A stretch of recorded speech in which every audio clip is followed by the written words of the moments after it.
All Creatures Great and Small, Chapter 48. The Reniston? Eh? I fidgeted uneasily. Bit grand, isn't it?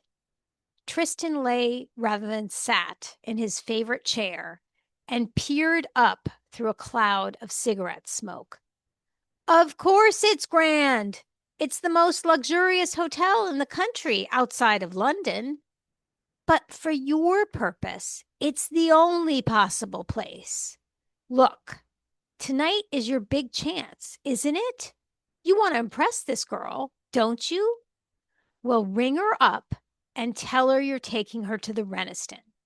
The food is wonderful, and there's a dinner dance every Saturday night. And today is Saturday. He sat up suddenly, and his eyes widened. Can't you see it, Jim? The music oozing out of Benny Thornton's trombone, and you full of lobster thermidor floating round the floor with Helen snuggling up to you. The only snag is that it will cost you a packet, but if you're prepared to spend about a fortnight's wages, you can have a really good night. I hardly heard the last part. I was concentrating on the blinding vision of Helen snuggling up to me. It was an image which blotted out things like money, and I stood with my mouth half open, listening to the trombone. I could hear it quite clearly. Tristan broke in. There's one thing. Have you got a dinner jacket? You'll need one.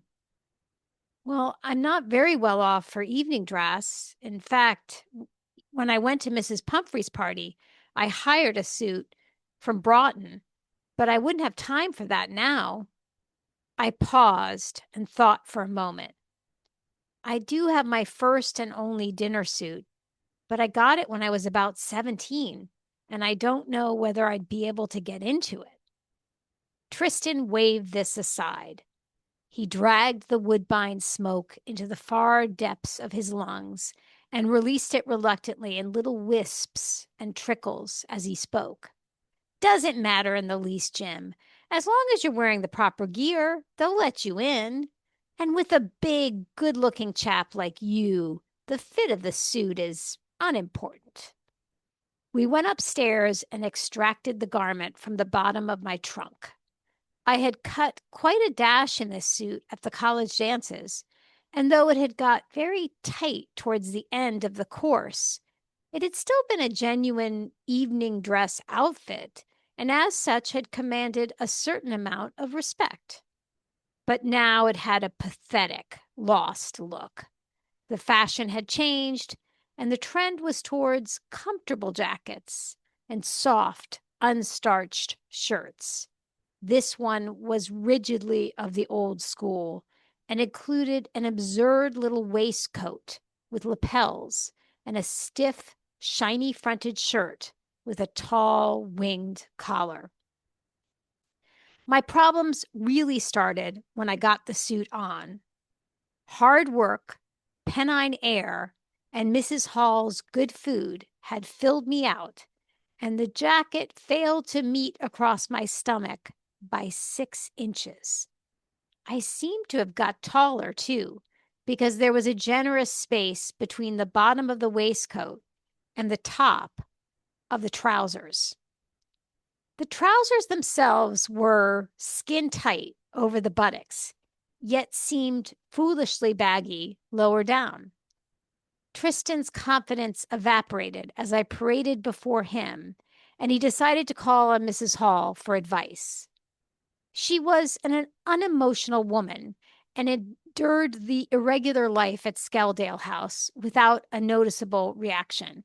But when she came into the bedroom and looked at me, her facial muscles went into a long, twitching spasm. She finally overcame the weakness, however, and became very businesslike. A little gusset at the back of your trousers will work wonders, Mr. Harriet. And I think if I put a bit of silk cord across the front of your jacket, it'll hold it nicely. Mind you, there'll be a bit of a space, but I shouldn't think that'll worry you. and I'll give the whole suit a good press. Makes all the difference in the world. I'd never gone in much for intensive grooming, but that night I really went to work on myself, scrubbing and anointing and trying a whole series of different partings in my hair before I was satisfied. Tristan seemed to have appointed himself master of the wardrobe and carried the suit tenderly upstairs, still warm from Mrs. Hall's ironing board. Then, like a professional valet, he assisted in every step of the robing. The high collar gave most trouble, and he drew strangled oaths from me as he trapped the flesh of my neck under the stud. When I was finally arrayed, he walked around me several times, pulling and patting the material and making delicate adjustments here and there. Eventually, he stopped his circling and surveyed me from the front. I had never seen him look so serious. Fine, Jim, fine. You look great. Distinguished, you know? It's not everybody who can wear a dinner jacket. So many people look like conjurers, but not you. Hang on a minute and I'll get your overcoat. I had arranged to pick up Helen at 7 o'clock, and as I climbed from the car in the darkness outside her house, a strange unease crept over me. This was different.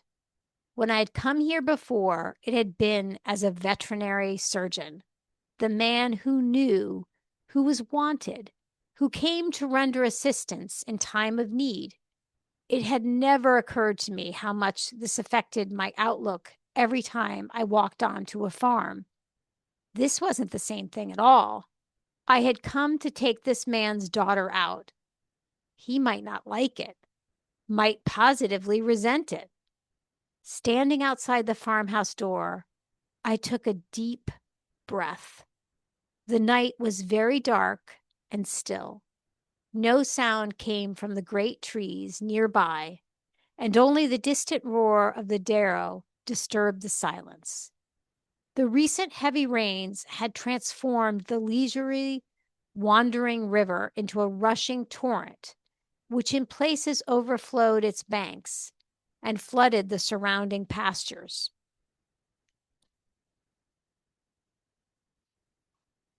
I was shown into the large kitchen by Helen's young brother. The boy had a hand over his mouth in an attempt to hide a wide grin. He seemed to find the situation funny. His little sister, sitting at a table doing her homework, was pretending to concentrate on her writing, but she too wore a fixed smirk as she looked down at her book. Mr. Alderson was reading The Farmer and Stock Breeder, his breeches unlaced, his stocking feet stretched out towards a blazing pile of logs. He looked up over his spectacles. "Come in, young man, and sit by the fire," he said absently. I had the uncomfortable impression that it was a frequent and boring experience for him to have young men calling for his eldest daughter. I sat down at the other side of the fire, and Mr. Alderson resumed his study of The Farmer and Stock Breeder. The ponderous tick-tock of a large wall clock boomed out into the silence. I stared into the red depths of the fire till my eyes began to ache. Then I looked up at a big oil painting in a gilt frame hanging above the mantelpiece. It depicted shaggy cattle standing knee-deep in a lake of an extraordinary bright blue. Behind them loomed a backcloth of fearsome, improbable mountains, their jagged summits wreathed in a sulphurous mist. Averting my eyes from this, I examined one by one the sides of bacon and the hams hanging from the rows of hooks in the ceiling.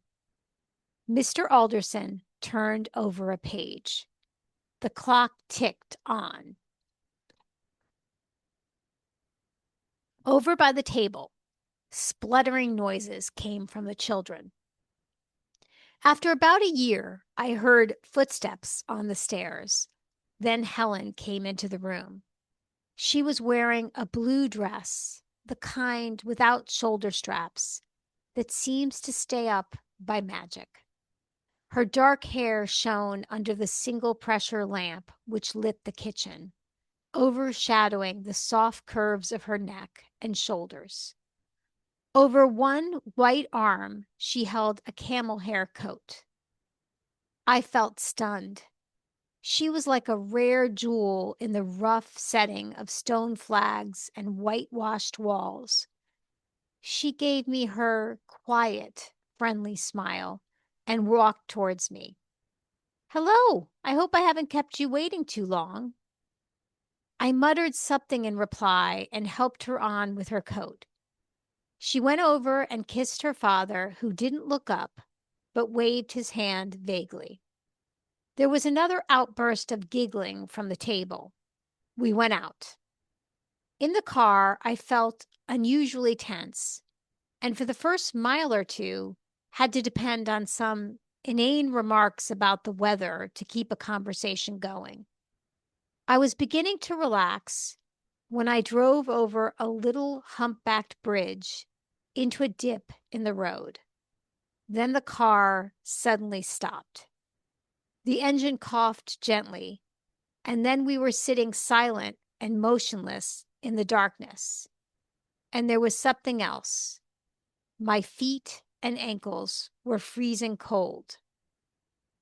"My God," I shouted, "we've run into a bit of flooded road. The water's right into the car." I looked round at Helen. "I'm terribly sorry about this. Your feet must be soaked." But Helen was laughing. She had her feet tucked up on the seat, her knees under her chin. "Yes, I'm a bit wet, but it's no good sitting about like this. Hadn't we better start pushing?" Wading out into the blacky, icy waters was a nightmare, but there was no escape. Mercifully, it was a little car, and between us, we managed to push it beyond the flooded patch. Then, by torchlight, I dried the plugs and got the engine going again. Helen shivered as we squelched back into the car. "I'm afraid I'll have to go back and change my shoes and stockings, and so will you. There's another road back through Fensley. You take the first turn on the left." Back at the farm, Mr. Alderson was still reading The Farmer and Stockbreeder, and kept his finger on the list of pig prices while he gave me a baleful glance over his spectacles. When he learned that I'd come to borrow a pair of his shoes and socks, he threw the paper down in exasperation and rose, groaning from his chair. He shuffled out of the room, and I could hear him muttering to himself as he mounted the stairs. Helen followed him, and I was left alone with the two young children. They studied my sodden trousers with undisguised delight. I had wrung most of the surplus water out of them, but the final result was remarkable. Mrs. Hall's knife-edge crease reached to just below the knee, but there was chaos. The trousers flared out at that point in a crumpled, shapeless mass, and as I stood by the fire to dry them, a gentle steam rose about me.